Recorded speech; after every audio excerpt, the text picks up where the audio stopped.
Y'all heard something that they've been developing this game for like 5 years, bro. 5 years, y'all, that's crazy for an anime game. Anime games don't usually take that long to make. You can definitely see it when you start playing them that they haven't been cooking for that long. But hearing that, then looking at this, it's clear that they've been making this game up to snuff, that this might actually be a AAA Dragon Ball game.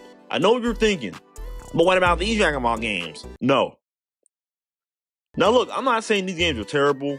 Except for you, we don't like you. But there's definitely an argument to be made on which games are up to snuff in terms of fun factor.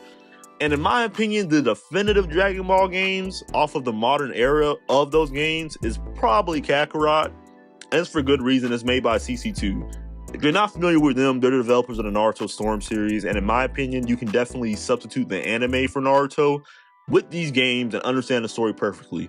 Except for Generations, Revolutions, the war arc during Ultimate Ninja Storm 3. I don't know why they decided to try and pull that off, and Kishimoto had 1 year left on the manga, but whatever. And lastly, Connections. You don't need to play none of them shits. Don't play them. But whenever they lock in and are able to focus on the story, they cook every time. Gorgeous visuals, incredible OST, gameplay. Could use some work. But for the most part, you can sit down and fully enjoy this game as someone who doesn't know shit about Dragon Ball and understand the story of Goku and the Z Fighters from beginning to end. Hell, there's even DLC that goes from Bardock, Trunks' timeline, and even OG Dragon Ball, which I enjoyed the most. Kakarot is definitely the definitive Dragon Ball game at the moment. Then we have Fighters, which in all honesty is just the closest we will ever get to a modern Budokai game. I do have issues with the game, primarily the fact that there are 7 variations of the same character. But again, it's a fighting game. These niggas don't care about lore. Now to get to the elephant in the room, Dragon Ball Xenoverse. One of the most controversial games from this series. Xenoverse is essentially every fan's dream. Create your own Dragon Ball character, get whatever attacks and transformations you want, explore the Dragon Ball timeline.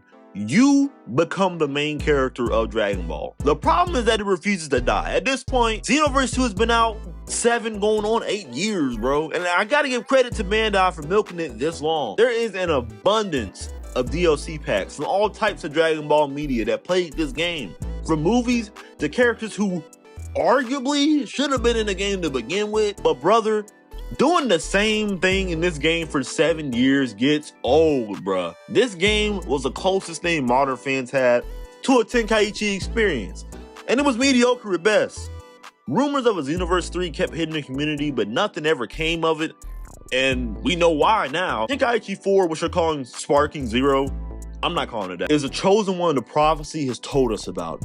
The game to set us free from having to bounce between various games for a desired experience. If you wanted a good looking story, you would play Kakarot. If you wanted an in-depth fighting system, you play Fighters. If you want to know the feeling of slamming your head against a brick wall repeatedly, you play Xenoverse 2. If they stay true to the formula and just give us characters, hell, we already know it looks good. This is gonna be the Dragon Ball game that us fans have been craving for so long.